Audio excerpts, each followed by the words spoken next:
to show you what it runs like at the moment. It's not exactly the prettiest thing in the world, but this is what it looks like at the moment. So if you actually sized the frame correctly, you could get it so that it looked actually quite boss-ish. So then you can actually look like it's a world kind of thing.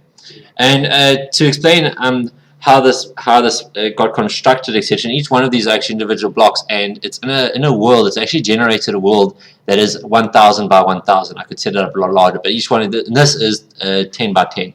But when you move around, you can move around in a world that's 1,000 by 1,000, and it's literally just randomly put up. But basically, you had a choice. So each time I ran it, you can see there's a pig there and a pig there. Those are pigs, right? I drew them myself. I'm an artist, right? And these are boxes. It randomly generates where to put them, etc. So that will be there and whatnot. But now, to show you on the coding of this before we actually run it, what I did is I literally created pictures. So you have to set up a GUI base. And the GUI base, you'll see that inside my pics I have such a beautiful box, right? And then I've also got box user. And it's the same thing with everything. I have grass, which is your default, and then I've got grass user. So the user is an X. It's a very well-drawn character. And then you can see that I could actually, each of the work. So this is just one way of doing it, is that I just literally got images. And inside there, I created in my working class, I've created the actual, to go through this here, in my world manager. You'll see I've created a noun, and it's 1,000 by 1,000 grid. And I've created a world round, so a world realm. Now, let's start from the beginning. My world realm, it contains nouns which are, first of all, contains the noun blank, and the noun blank is what you want more common. So that's just the common ground where you would walk across, where there's nothing to interact with. It's just a basic structure. This is what it is. And then I've got noun possibilities, and the possibilities contains in this realm what is it possible that I potentially could come across. In other words, what objects could I interact with in this realm, as well as then obviously a counter to keep track of my array and how many are actually initialized. And then in my constructor, I would read from the database or from wherever I've stored the possibilities of that realm. I'd read it in.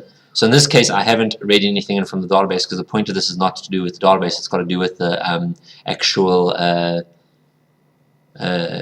just the actual GUI generation, etc., and the working code from that. But you'd read it from the database, and you'd load that realm that you want to go into, and you'd load.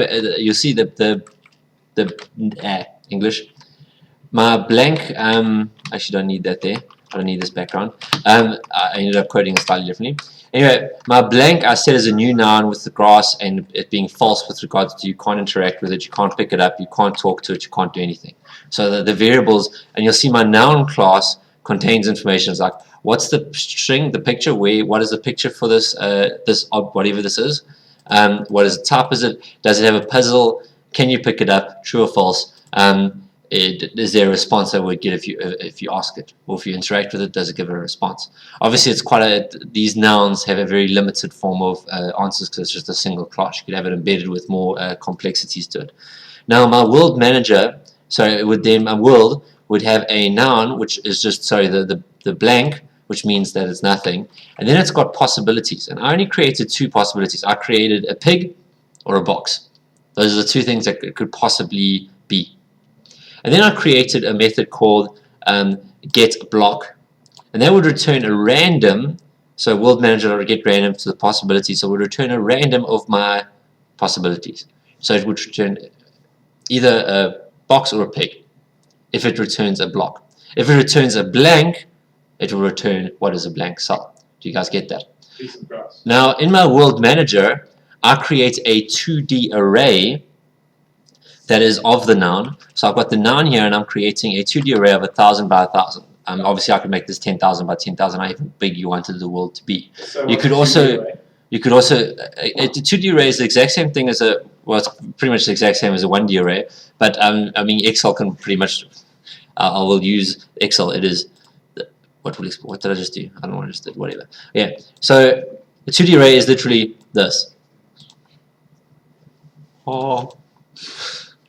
Okay, so this is a 2D array. So basically, you've got spots So you can store. So for example, if I refer to, I'm just going to put this so we can actually see it better. Because remember, we start at position 0, right? So 0, 1, 2, 3, and then 0, 1, 2, 3, 4, 5, 6, 7, 8, 9, 10, 11. Okay, so this is a 2D array. It's basically you've got, in this case, it's 4 by 12. Okay, so or 12 by 4. I always forget which way around it's initialized, but whatever. So now if I refer to, in this case, I don't remember what I called the variable. Let me go back to the thing. I called it world, right? So if I said world position 3, position 6, okay. then I'll be referring to 3 and 6, which is this position here. Now again, I don't remember if it's the first square bracket shows the horizontal or vertical, and I don't think it actually matters. You could draw it however you want. Logically, it just means that there's a 2D multiple reference points. So you would store whatever's in here. So now I've made a 2D of array. So inside this position, I could have, it is a pig, which has a certain response type and variable things in it. Does that make sense? And this will just be stored on RAM. It's not actually a physical object that you can physically see. So this creates my world. And then in my world manager, I created, okay, this is just a get random. You guys copy and paste it from, I've got example code up for that. But now, my get display returns, in comparison to where the user is, a grid 10 by 10. So I'll only return a smaller array of 10 by 10 of where that user is currently positioned. Does that make sense? So that's, okay, what the user can see currently. So there's a massive world, but this will return only the words that the user is currently affected by. Now, that's if you pre-constructed the world. And also, during the construction of the world, I just literally generated the whole world randomly. Randomly generated. You could potentially store the physical world. If you actually went through and you coded, this is where I want whatever, you could physically store the world. By literally just having, I want a pig here, I want this here, I want this there, etc. This is where it should be built up. And then generally, if it's not any of those things, if it doesn't exist there, so what you do is you make a blank world completely. And then from the database, you'd read through, this is where I want objects. And then you'd add those objects into those areas or update them, if that makes any sense. But in this case, I literally just randomly generated a world. So every single time you open the program, it will be a completely different world. But that does make life difficult. Then you would have to battle to find certain scenarios, certain things to work across. But yes. Now, after I've done that, I'm just randomly looping through the 2D array. Okay. And I'm then going to put, and I set up my user to be at position 500, 500 in the grid. Technically, if I want them to be exactly the middle, I'd be 505 and 505, and that's because of the way I set up the 10, setting through the 10 grid, it was that. But, you know, not the point. Now, oh, I didn't zoom in. Yeah, for the video, oops. Yeah, so literally all I'm doing here is I'm literally going through, and I'm now looping through the 2D array. So I loop through the one axis, and then I loop through the second axis. And you see in the second axis, I say I.length. So that will then be, okay, from that row of the array, get the length of that row. So you loop through the rows, you then loop through the columns. Now, this is not something any of you have to do. This is just me showing you cool ways of doing stuff because I thought you were interested. You guys get this, and one of my matrix needs this. And me creating the video, I'd have to do anyway. You'd be interested, and she can then see it and use it. All right. Now, get display will just return a 10 by 10. So I literally looped through it. I created a smaller temporary array, and then I looped through it, and I created two different counters, X and Y, and I created then an I and J. I and J loops through the actual big array. X and Y just loops through the smaller array to populate it. And I just literally make the smaller array equal to the versions of that, of the bigger array. Okay, so that's the code there. Now in my UE, now it's slightly more tricky.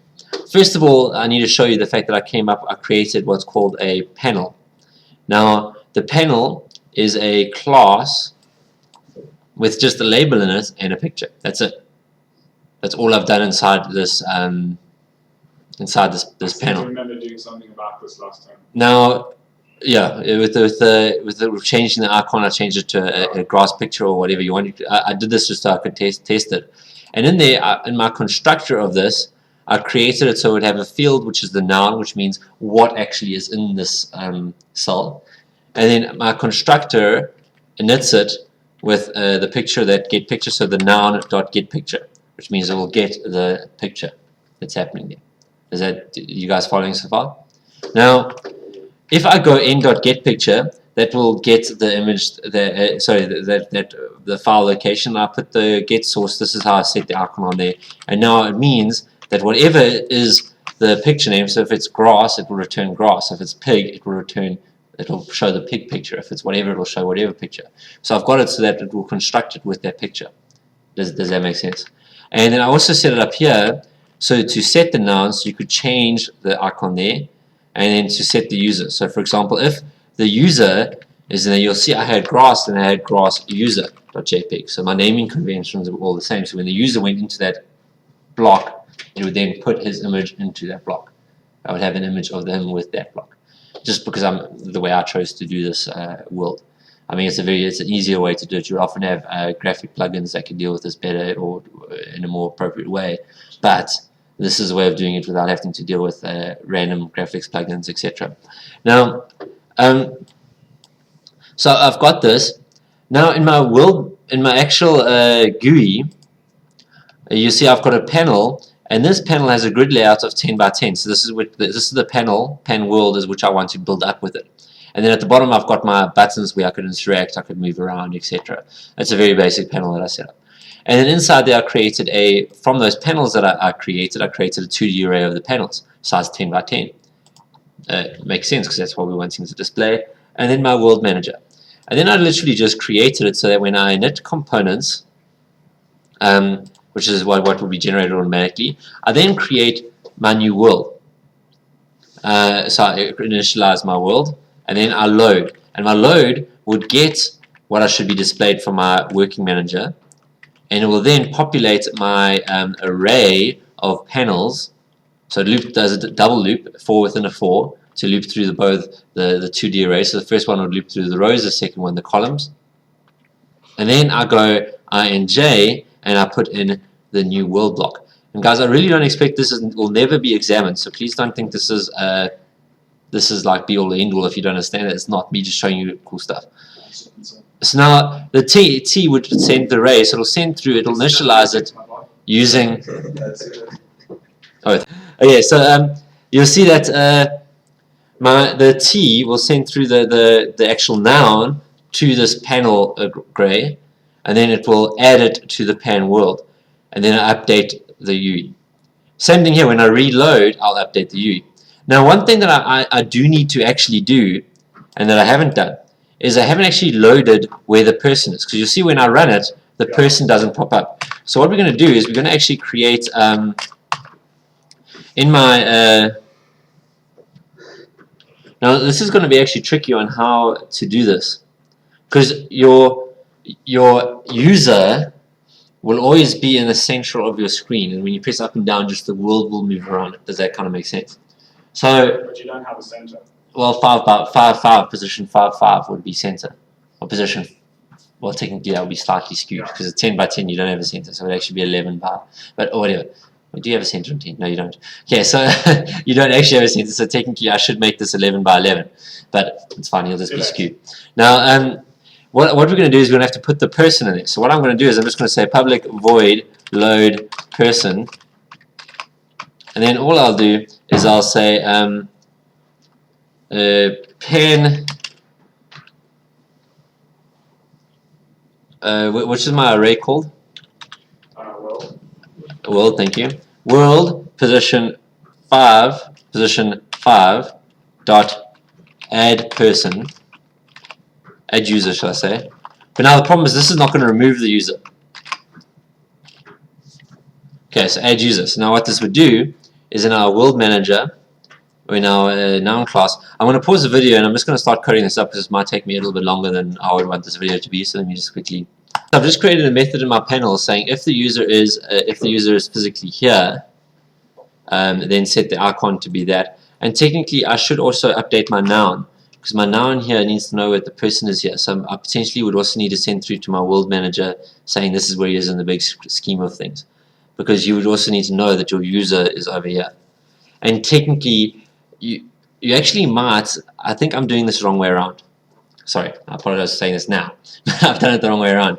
Because what I should do is actually, before I construct my panels, and I use the get display, I should actually put the user before I load. And then when it loads, it goes that through. So actually, I don't actually need to have the set person here. I could actually set the person inside my nouns. And then if I set the person inside my nouns, when you construct it, it will be like that. Does that make sense? So, all good. Now the problem is that we'll need to then also remove what's going on. And we'll need to get the indicators to work. So let's just pause. You load those panels randomly with get rand on a generator. I'm going to end this video here. This is just with regards to constructing the world. So at the moment, all we've done is that we've set it up so it's constructing, and the user is not there. And you'll see that the pigs and the boxes are in different spots. I would then make, if I was wanting to do this, you could actually either, obviously it's set to a limited size at the moment, so there would be a good size. Bless you. It's actually, okay, whoop, there. That's a good size. It's the elongated pigs, but it's okay. And you would see that every time it would generate random, but that's what we've got so far. In the next lesson, I'll have it coded so that the user will actually physically move around. Okay.